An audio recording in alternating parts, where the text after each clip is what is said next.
Hello, everybody.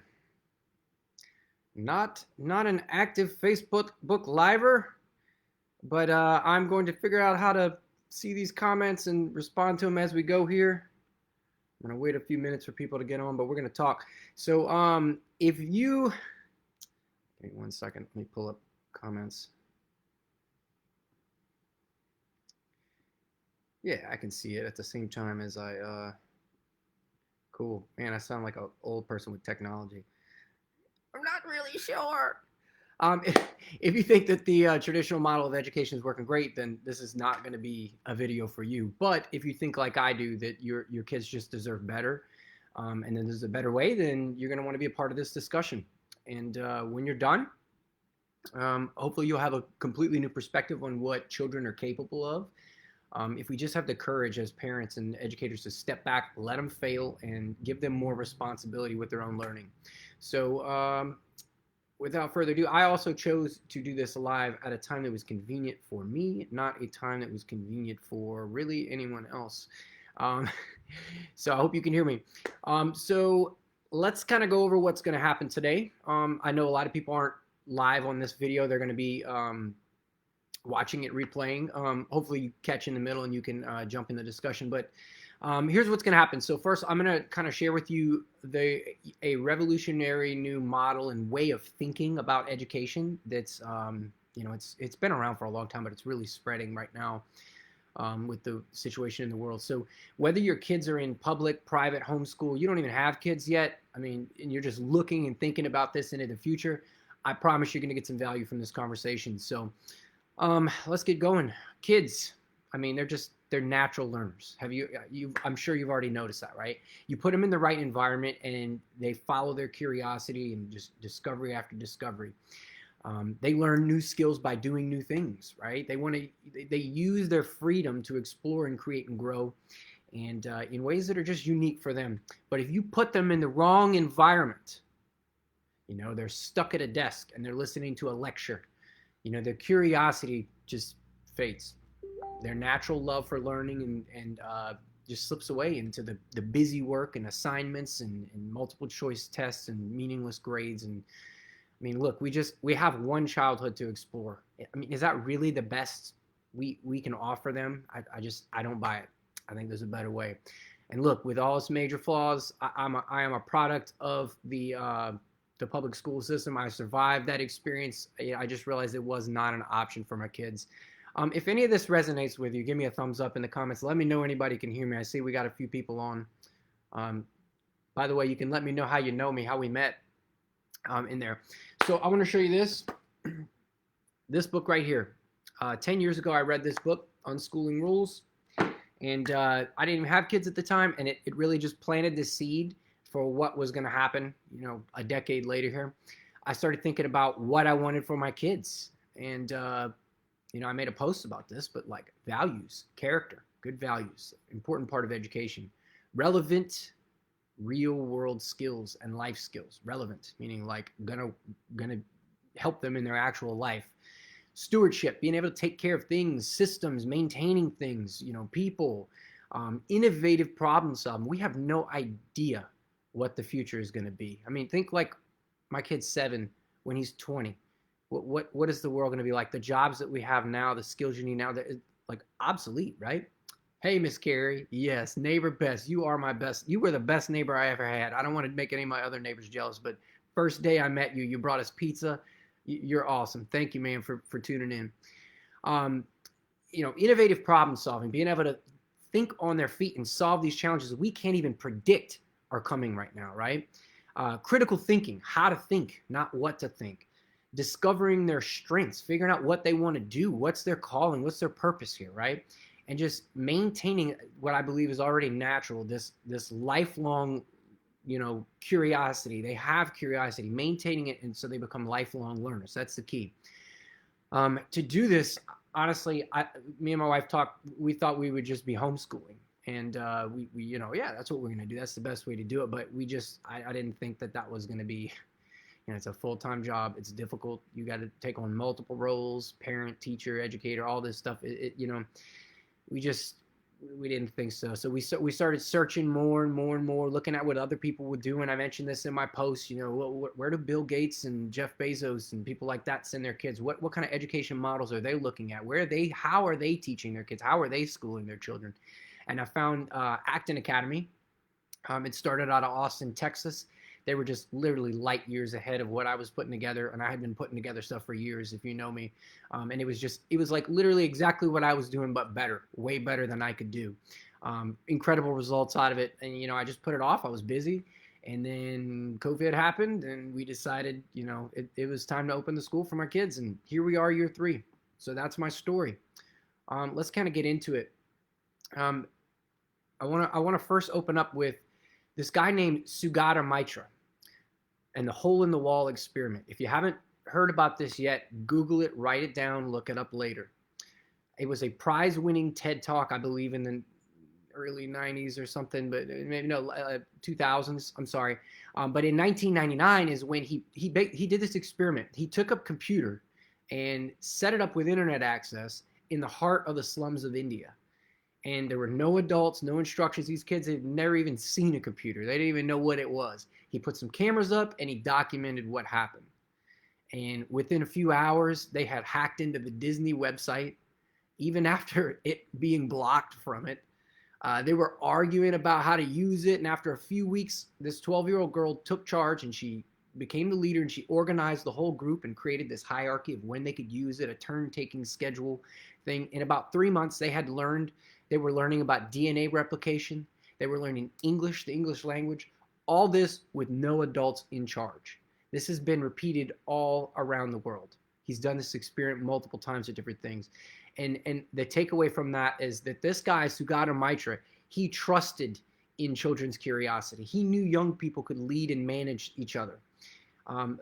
Maria Montessori, the Montessori method, is another one that's in the same vein of that, like knowing the power. She knew the power of self-direction and like a self-paced environment, the importance of setting up the environment, setting the expectations, the boundaries, and enabling kids to be able to take charge of their learning rather than being told what to do. Also with the Montessori method is the power of peer teaching, mixed age environments, children mentoring other children, and hands-on learning. I mean, just kids are natural learners, and they're capable of a lot more than we could possibly imagine, and we just don't give them enough credit. And frankly, we get in the way a lot as adults. So that's the inspiration for how our model is set up here in education, and something to think about for your child. I'm going to talk about the hero's journey. That's a big part. I mean, it's the narrative of our school. The big why, it's the glue that holds it together. If you've ever read Joseph Campbell's work, you've heard about the hero's journey. But if you've ever seen Star Wars, every movie follows the same format. Every story, Iliad and the Odyssey, Star Wars, Harry Potter, they all follow this same framework. They're heroes in their own life story. Harry Potter, the first thing is they resist the call to the adventure, right? You know, Luke, oh, I'm going to stay on the desert planet. I'm not going to be a Jedi. You know, Harry Potter, oh, I'm not a wizard, whatever. And then they resist it, and then they go for it. They meet mentors along the way. They meet teachers along the way. They have friends and allies that help them. They go through a road of trials. They screw it up. They ups and downs, and then they have this big boss fight at the end. You know, the final challenge. And then once they succeed through that journey, like Lord of the Rings, for example, they come back and they're different. You know, they're not the same as they were. And the world has changed. The world is the same maybe, but everything around them is different. So they see themselves differently. And then this journey repeats in a loop. This is a big part of our school. Our kids are heroes, all of us, in our own life story. Like that's the narrative of our school. You're on a journey and you're going to discover what your inner gifts are and how to use them to serve others in the world. You're going to have mentors and guides along the way. You're going to go through trials. You're also going to battle monsters. And our kids know what these monsters are. You know, at 5 years old, they're battling things. The monsters are distraction. You know, being easily distracted from your goals, looking at a YouTube video with cats or whatever. We all fight it, right? We talk about how to fight that monster that they're going to face, the monster of resistance, which is when you don't want to start something because it's too hard. You're afraid. You know, how do you battle that? How do you fight that monster, right? And probably the biggest monster of all, the three, we call them the three horsemen, victimhood. just the idea that the world is out to get you and it's against you, rather that you are in charge and making decisions in the world and taking responsibility. Heroes versus victims, you know. And all our children here believe that they are on a hero's journey. They're finding their gifts and they're going to solve huge problems in the world. So, hero's journey is the big, the narrative, the why. So I want to talk about some individual things in the educational method. Let's first talk about lecturing and the lecture style. There's a time and a place for that, but obviously I believe there's way too much of that going on. Let's talk about the paradigm, the traditional model and how it works. In every one of us that went to a traditional school had this same setup. There's a teacher that comes to the front of the class. She gives a lecture, he or she, and 30, 45 minutes, whatever the class period is, there's a lecture going on. I'm filling your heads with the information. I got this kid over here who got about 50% of it. He's behind. He's not catching it. He's not grasping the material. I've got this kid who's got about 80% of it. That's a C in the traditional world, right? Like you're good enough. And I got this kid who's got 100% of it, and he's bored. He's shooting spitballs and distracting everybody else, right? So as a teacher, I got to decide, do I work with this kid who's 50%, who's struggling? Do I go work with the 80% kid who's pretty much got it, but is missing some fundamental pieces of it? Or do I go inspire and challenge this kid who's bored over here and distracting everyone? That's the traditional conundrum, right? So that's where student teacher ratios come into play. Like, well, we got a teacher work with him, teacher work, like, so I can do this, right? So whatever decision gets made in that model, the next day, if I can't solve it, I come and I'm teaching, if I was teaching Algebra 1, now I'm teaching Algebra 2, and the fundamental concepts, this kid's even further behind. This kid that got 80% of it, or this person, did not master the concepts, and now they're in college and they're taking remedial courses and they have no idea why, that they can't grasp it because they're missing fundamental pieces, and this kid was bored the whole time anyway. So that's the model. I'm not going to knock on that. I'm just going to tell you how we do it differently. The concept of mastery-based and self-paced and how that actually works. In the traditional academic model, the time allotted to learn something is fixed. Like, this is the amount of time, 45 minutes. And the comprehension of the subject is variable. You might be able to pass with a 50 or not a 50, 80% or a 90% or whatever it is. Mastery-based is the exact opposite of that. What should be fixed is a high level of comprehension, like 100%, right? That's mastery. You've mastered it. And what should be variable is the amount of time that the student needs to understand that concept and master it. People learn at different rates, guys. Like, some people catch on quickly with bursts of intuition, and others just wrestle and struggle and grind their way into comprehension. Quick is not necessarily smart. It doesn't mean you're smarter, and slower definitely isn't dumber. Okay, so catching on quickly and also is not the same as understanding it thoroughly and having a deep grasp on the material. Like, it may take longer to master something than to pass with a C in this mastery-based model. It may take you longer to master the material, but you've mastered it. Khan Academy is like the epitome of this. Like, we use Khan Academy among other softwares but if you haven't looked into that, you should look into Khan Academy. It's mastery based, it's adaptive learning, it's personalized, and it's self-paced, as an example. The software that we use in our school, Khan for one example, Dreambox, if you haven't looked into that one, for math, Beast Academy we've experimented with, Life of Fred, the books, but the technology stuff, it gives you just dashboards of data, like more data than you could possibly get from a report card or a parent-teacher conference or any of this stuff, right? And like, we use tech in our school where it works. Really, it's only about 2 hours a day, and if they're younger, they aren't even doing that much of it because they're doing hands-on Montessori things, and we'll get to that. I'll kind of go through a day, but teachers. I want to talk about teachers. We don't have traditional teachers in the sense, but I mean, we do. We have the best teachers in the world, if you think about it. Saul Khan, he's teaching 500 million people math at once, all at one time, online. The student-teacher ratio is really infinite with that. I mean, we have the best teachers in the world, the best science presentations, the best YouTube, experts in the world, you have access to that now. It wasn't like that before. Society has changed. So to think that we're going to be stuck in a textbook, we offer textbooks at our school because some people learn better that way. But I mean, it's just, we're in a different world, guys. You know, and with the peer-to-peer learning, really the student teacher ratio is 20 to 1, because it's 20 teachers to 1 student, because they're learning from each other.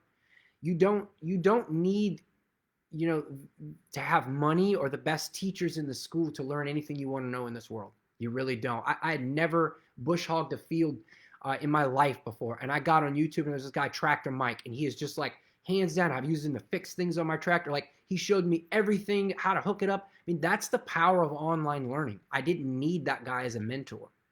I didn't need him physically in the building.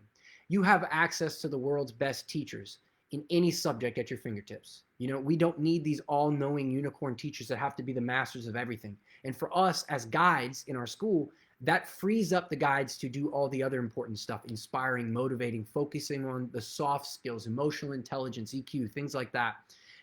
At our school, the adults are not the authority in the studio. They're not like the experts that are, in command. They are more like the guides that walk alongside. That's what learner-driven means. It means we don't answer questions. We use the Socratic method. Has anybody ever heard of that before? I see we got some people watching here. Please insert your comments. I do want this to be a discussion. I'm talking a lot because I want to get this material out, but I want your input on it as well. Socratic method. It's ancient, guys. It's Socrates. This is an old method of thinking and looking at the world, questioning. So when a kid asks you, what time is lunch, and you just say it's at 11:30, now you're the source of the information. They're not thinking for themselves. So in our school, for an example, it's like, what time is lunch? Well, where could you find that information? Everything is redirected. Oh, look at the schedule. There it is. It's on the wall. Okay. When a kid's struggling with something, like they're struggling with their math, we're asking questions like, basic stuff. Like we use the 3 B's before G. I'll tell you what that stands for. 3 B's before you go ask a guide. The 3 B's are your brain, a book, and a buddy. Number 1, did you do your brain? Did you use your brain? Did you sit there? Did you watch the video? Did you read the question? I know that sounds condescending. It's not. Guess what? When kids usually, they fight resistance, they sit there, they don't even want to watch the video to start the challenging thing, right? So that's one of the first questions you can ask. So what have you tried so far? Did you watch the video? Oh, they're frustrated with this thing. Gosh. Man, do you work better when you take a break? Like, do you need to take a break, go take a walk for 5 minutes and come back? Or you just want to like muscle down on this and just focus and get going? How do you work better? You're getting them to think about how they learn, right? So we are literally forbidden to answer questions. And when kids see, they're smart, guys. Like, they know quickly. We do it too as adults. I do it with my wife all the time. Shh, don't tell her. Don't tell her. I don't want to learn how to cook something. Like, how do I do this? I play dumb. I know you do it, man. We all do it. But kids do it really well, and they learn it young. If they know that, God, I'm not going to go ask the guide how to do this math problem, because it's more work to go ask somebody how to do it than to just sit here and figure it out. I know I need to use my brain. I need to backtrack and read the instructions again. Where can I look? Brain, book, buddy, book.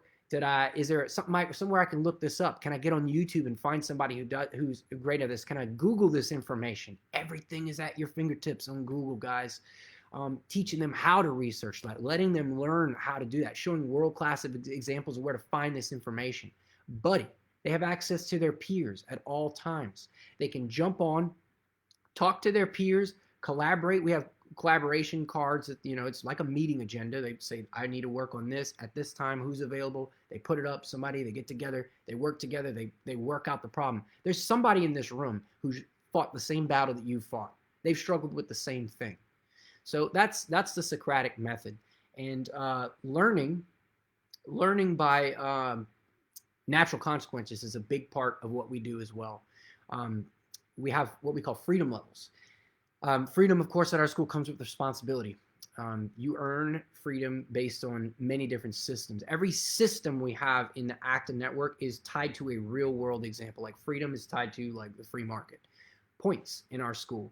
You earn points based on hard work. Like, 100 points is the equivalent of an hour of focused inflow in the zone work. For instance, let's say you do something on Khan Academy, right? You finish a unit on Khan, that's worth 10 points, right?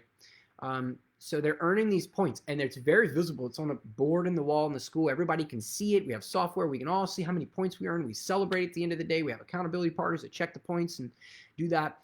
Points measure their hard work, and badges measure excellence and mastery in something.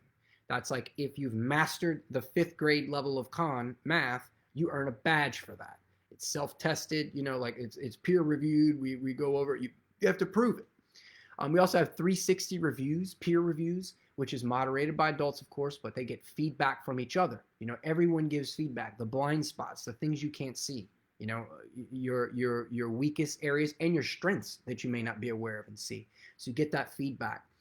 We have Eagle Bucks that they use. That's their currency that they use at our school. So they're learning about, spending, saving, like all this stuff is happening. They earn these Eagle Bucks based on how many points they earn. So for instance, 100 points at the end of the week is 1 Eagle Buck. They can use that money to spend it on rewards. That's the incentives that we set up as guides. Maybe they get to go to, take a ride to their favorite restaurant and get some food, or, they get to buy an ice cream party. They get to buy some video game time on Friday, whatever it is. But these currency, this is used as the, they have their own laws and promises and rules. Like this place isn't like Lord of the Flies. They're just, crazy. Like they have they have more rules than the city of Gonzales. if you're a business owner out here, they have pages of them, but they own them. They've created them. They modify them. They change them at times. It's really cool. The laws and promises and rules reflect contract law in the real world. They have a council. They vote. These Eagle Bucks, they use these things as currency. For instance, if my son runs through the classroom, it might sound like this. Charlie runs through. Charlie, I see you're running. One of the kids say this. That's not treating the studio like a sacred place. I'm going to ask you for an Eagle Buck. Next time, could you please run? Not run. Could you please walk? And, Charlie has to give him an Eagle Buck, and there's an exchange, right? So they're getting rewarded for holding other people accountability. Do they get petty at times? Of course they did. And then they learn that. They're just like the real world. They learn, gosh, I can't do that. This is getting out of hand. We're having all these appeals because they can appeal. The council has to spend their free time like listening to these appeals and stuff. We're not going to appeal unless it's like, a real travesty. We're not going to ask. We're going to try to give warnings. Like they're figuring this stuff out now at, 5 to whatever age they are. Right now our school goes from age 5 to 13, but it goes all the way up to high school. We're just not there yet. Now look, it sounds great that they have all this freedom, but like it comes with responsibility. If you're not earning points, you're not doing certain things, the natural consequences of you sitting in your desk and doing nothing are, boy, every Monday, Wednesday, and Friday when you're having an accountability partner talking to you about what you've accomplished and you see your goals are not being accomplished, that's going to be a difficult conversation. You're also dropping in your freedom levels and you're not able to do certain things. You're sitting at your desk with blinders on. Boy, it feels just like traditional school now. And you're being told, this is the time to do math. This is the time to do this. Whereas if you're higher freedom levels, you can work on your choice of things from a menu of choices. Or, for instance, you can go sit on the beanbags and work. You can collaborate with anybody that's a high freedom level. Because if you're a low freedom level, you can't just collaborate with anybody. You can't go ask anybody and interrupt them at any point in time for help in your work. So there's this natural environmental thing that's created, an environment and systems and checks and balances that keep them pretty on there. And then we have what we call guardrails too. Guardrails would be, you're riding on the road and you hit the guardrail, boom, it's real hard. It's an adjustment. It knocks you back in place. Our guardrails here, which we are not Socratic about. I'm not going to be like, I see you sticking your finger in the light socket. Do you think that's a good idea? Like, no. Obviously, there's some adult boundaries. They would be physical harm to yourself, someone else, or our property.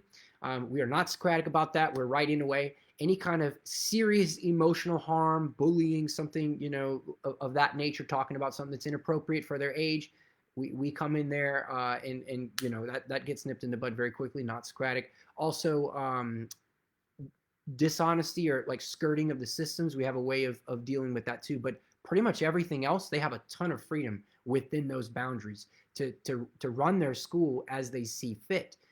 We do a lot of experimental learning. That's a really cool element that you should be looking into. Experiential. I'm sorry, that's what I meant to say. Experimental too as well. Experiential. I'll give you an example. The colonial quest that we did. Quest would be our project-based learning. We learned about the American Revolution. We had King George come in, and he, gradually came in and made these proclamations. Some of you may have watched it on Facebook last year. It was great. He came in and he did all these. It's my dad in a robe and crown. And they thought it was fun. They got to play roles. They got to be the loyalists, the patriots. It was fun for a little bit, and then he started taking away their freedoms, taxing their eagle bucks. Started not letting them represent themselves on the council, started making them have to raise their hand to go to the bathroom. All these things that were just like a traditional school, and God, they hated it once they had experienced that freedom. And they, argued about it. The loyalists had to play along like they were, it's not that bad. And when he came in, he gave certain, the loyalists got less taxes and things, and the patriots got more tax. Boy, they were fired up about this. And they had a revolution. They had to draft their own Declaration of Independence. They rolled the dice at the exhibition. The parents were like, oh, God, what's going to happen? Because there was real consequences behind this. I mean, just the coolest thing. They experienced history like hands-on, and they'll never forget it. And I'll tell you this, my son, we were talking about July 4th just last week, and he didn't make the connection. Like, he knew what July 4th was because we talked about, but as soon as I mentioned the American Revolution and like King George, he was like, oh yeah. It's like that holiday took on a whole new meaning of importance because he made that connection. He'll never forget it. It's experimental. It involved all the senses. Huge stuff, guys. Experimental learning, experiential, I'm sorry. Here's another one, the Children's Business Fair. If you're homeschooled, I don't care if you're public school, whatever, this is something that you want to listen for, that we're doing. The Children's Business Fair, we did it internally in our school. Now we're opening it to kids in the public. Anyone can enter this, homeschoolers, traditional schoolers. It is businesses run by children, fully. No adult involvement, there's rules. We have this kid in Ascension Parish. You see this post going around. He's cleaning garbage cans. He offers a service. He made a business, and he posted. It went crazy, million shares. I'm getting that kid to come to our business expo. But these are where kids learn to identify problems, come up with creative solutions for them. I mean, we've got 7-year-olds who are creating business plans, doing market research and surveys. Just incredibly powerful entrepreneurship stuff. So many things you can do, guys, beyond lectures and grades and tests. If you're homeschool, the value of sending your kids to summer camp, taking family vacations with them, the people who matter the most, time with their grandparents, discussion groups, music, art classes, extracurricular activities, taking them to martial arts, sports, community theater, starting businesses, clubs, the library, the list just goes on and on of stuff that is just, so much better than these other models. Not to say that there isn't a time to attend a lecture or there isn't a time to take a test or be tested, but it's a different animal. I do want to walk through, hey, Ms. McEwen, yes, super cool stuff going on, exciting. I want to walk through like what an average day looks like at our school, and I think a lot of people are probably curious about that, and kind of, even if you're not attending our school, you might want to model some of these things. I mean, obviously, without stealing proprietary information, I'm not going to give you that. But morning launch, the beginning of our day starts what we call a launch, which we are limited as guides in the amount of lecturing and teaching we can do. And it's a self-imposed limit. The launch is 15 minutes. I got 15 minutes to do this. The attention span of most kids to do any kind of lecture or anything is 15 minutes anyway, like max. Like that's the oldest, high school age, even adults. So morning launch is when we like get them fired up, get them something motivational, introduce the challenge for the day, show them an inspiring video of how, the CEO of Google runs their meetings or whatever it is that we're focused on, whatever attribute they need as a guide, our job is to observe and see like what system, what tool, what motivation, what do we need to put in front of them right now, right? Here's how Google does this, So we have we introduce that, and then we have a Socratic discussion about that. It's guide-led. Sometimes it's led by the learners themselves, but, what do you think is the best way to do this? And they go back and forth, and then we break, and we start our day. Our day starts off with silent core skills, which core skills are reading, writing, and math. Reading, writing, arithmetic, been around for a long time. If you ask any homeschool parent, how long does it take you to get the reading, writing, and math, like the core skills done? They're going to say 2 hours, 2 to 3 hours a day. It's the same exact experience at our school. You're probably wondering, what do they do the other 5 to 7 hours in the traditional model? I'm not going to answer that. I'll let you ponder that. But I can tell you at our school, we use it for hands-on and experiential learning, like we talked about, and I'll get to that. That's actually where they apply their core skills to the real-world problems and challenges that they're passionate about. So the core skills are self-directed. They get a menu of choices. They can work on reading, writing, math, all these different softwares and programs, and what's the word I'm looking for? Physical methods of doing that, writing in journals, all these things. They get to choose what they want to work on that day and how they want to work on it, depending on their freedom level, of course. Another big part of our school day in silent core skills is move when you need to. Like if you need to get up and stretch, you don't have to, tell us. Like eat when you need to, take a snack break when you need to. So you can learn to focus or how to get in flow like as quickly as possible and stay there as long as possible. Like that's a skill you need, right? I'm not gonna stand over you and tell you to focus. And it looks like you're watching a YouTube video with cats. That's not our job. The learners actually police that. But you're gonna learn from the natural consequences of that. So after silent core skills, during core skills, some certain days, twice a week we do art, so they get in touch with the creative side. PE, big part of what we do, not your traditional PE, that you've seen in school that we all went through that was probably a joke, to be real. We also do civilization twice a week, which is our version of history. It's done through Socratic seminar discussions. They're exchanging ideas respectfully with each other. They have rules of engagement, how they engage with each other, speaking concisely, respectfully, one at a time. They have their whole method of doing this. I mean, the idea of civilization is that they are in the shoes of a hero, the heroes of history. You're Napoleon at the battle. What would you have done? We put them in challenging situations where there isn't necessarily a correct answer. There's no correct answer. It requires critical thinking. It requires reasoning, rationing. It requires listening skills, hearing the opinions of others, empathy, respect, putting yourself in someone else's shoes, formulating and sharpening these ideas and honing them, speaking concisely, putting your ideas out there, public speaking to an extent. It's just incredibly different from what the traditional model does. Then we do lunch and free time. We're big proponents of play, especially with the younger they are, the more play they need to do. That's how kids exchange. That's how they learn from each other.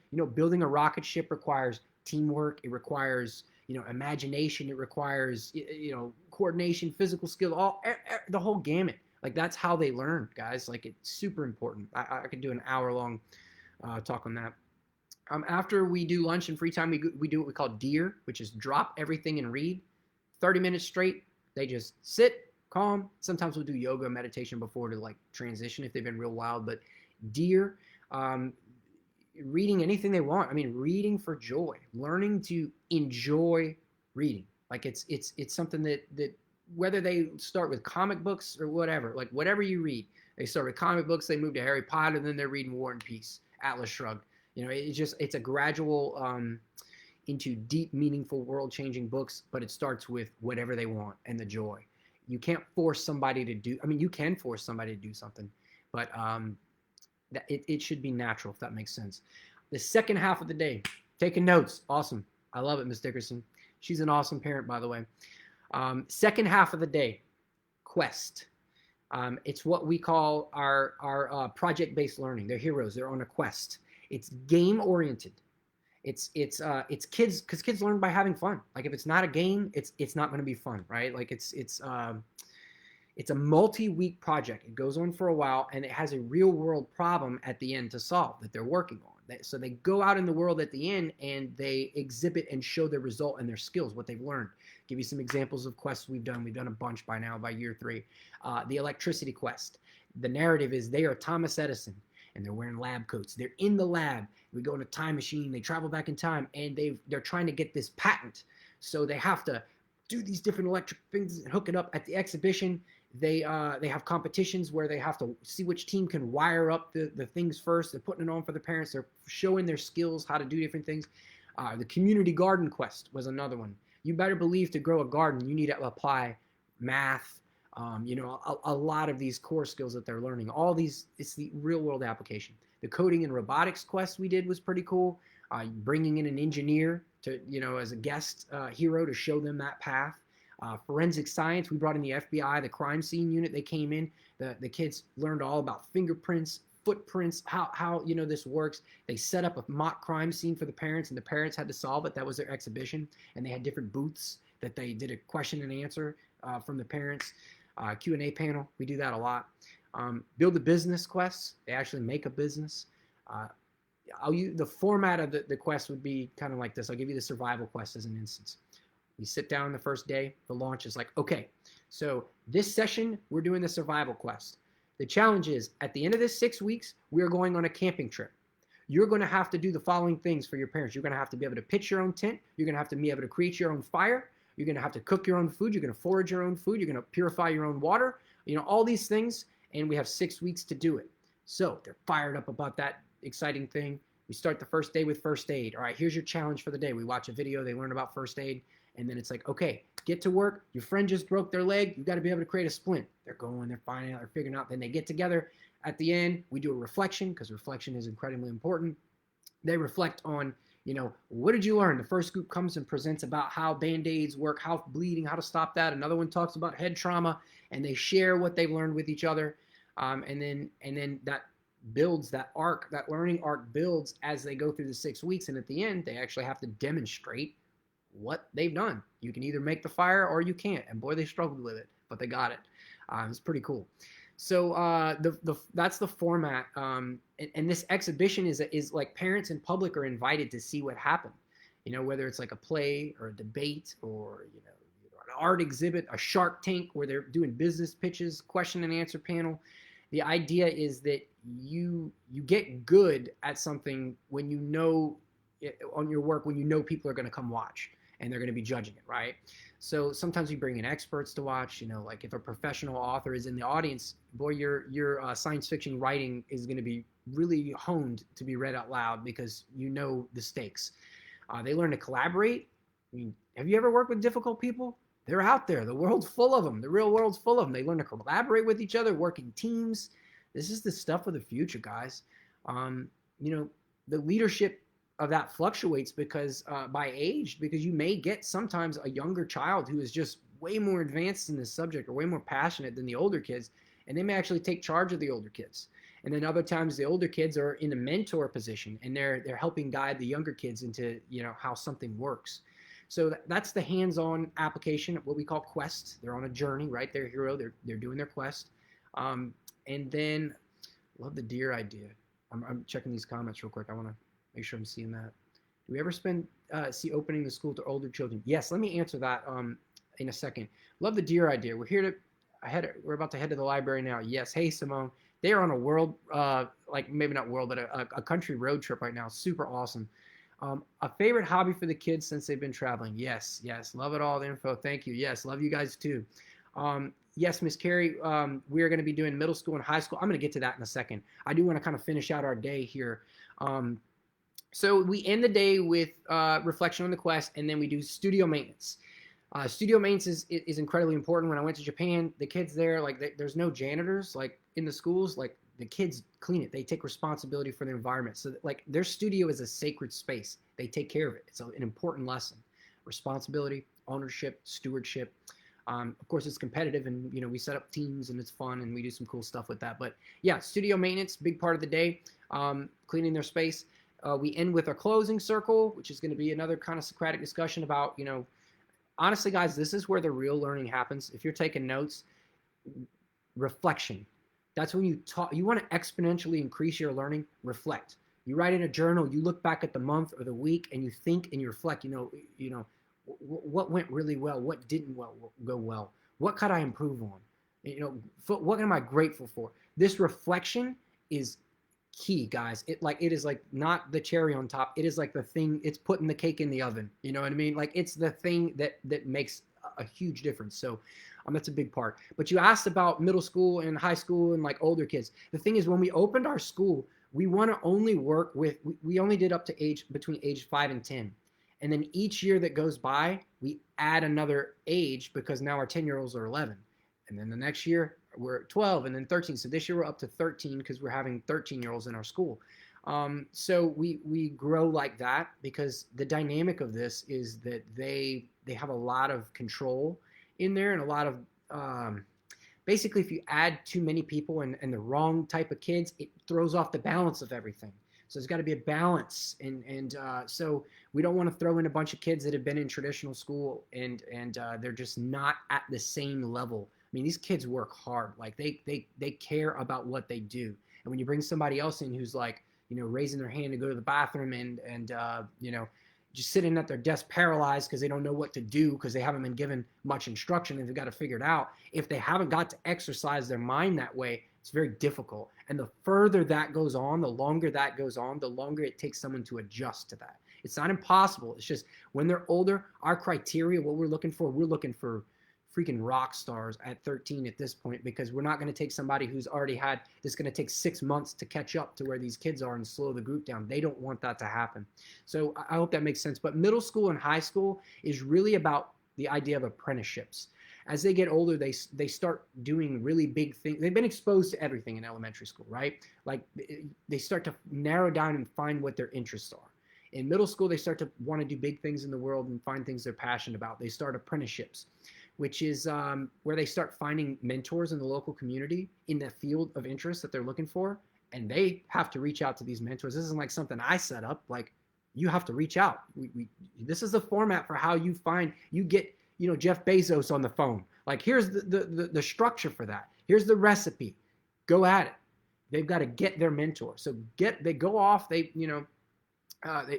create this learning plan.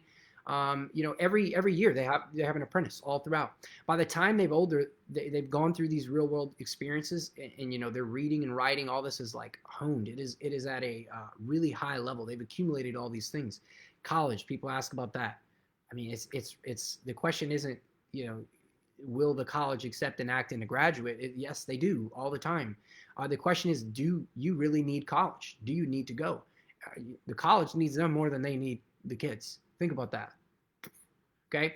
From what I understand, the first Actons of graduates from Acton got accepted into, I think there was 3 of them in the first run of this. They got accepted into college. They apply everyone, and they got 3-figure scholarships. And if you think about it, it's because people want employers, companies, colleges. They want kids who can communicate, who can work well with others, who've opened businesses, all these experiences. That's what we're looking for. But again, not everybody should go to a university. That's, if that's your choice, your career path. I think for a select few, that's an option. In fact, many of them just go to work into, from what I understand, high-paying tech jobs or, start their own companies.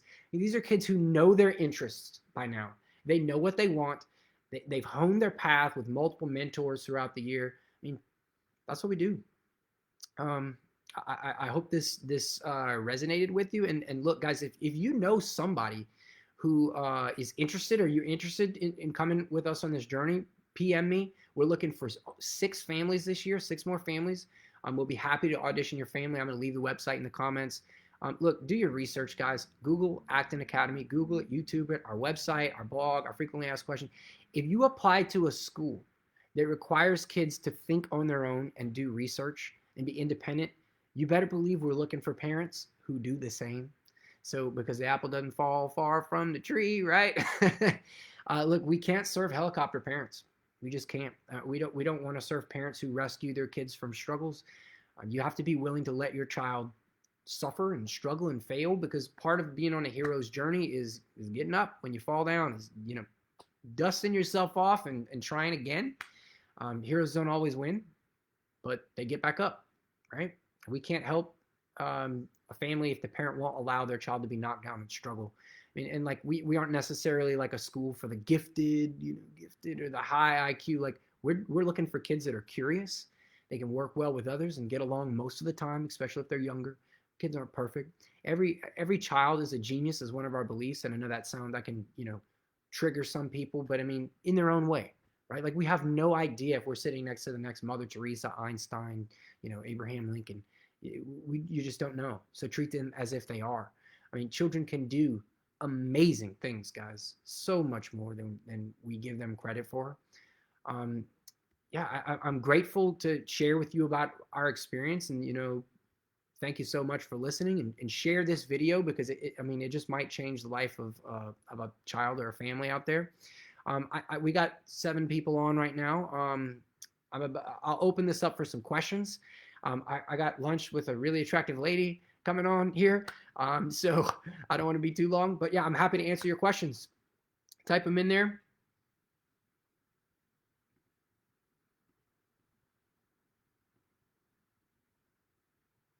I'll wait a minute. If we don't get any, and if you're leaving, have an amazing day. I am all ears. I'm gonna go back through these comments, see if there's anything. By the way, if you're looking at, let's see, here we go. We got one. Oh, I don't know, just updated. Well, it doesn't look like we have anybody typing any comments in right now or questions. No big deal. I'm gonna repost this video. Thanks for listening. I hope you found something useful in it. And have an awesome day, guys. I'm going to get some tacos.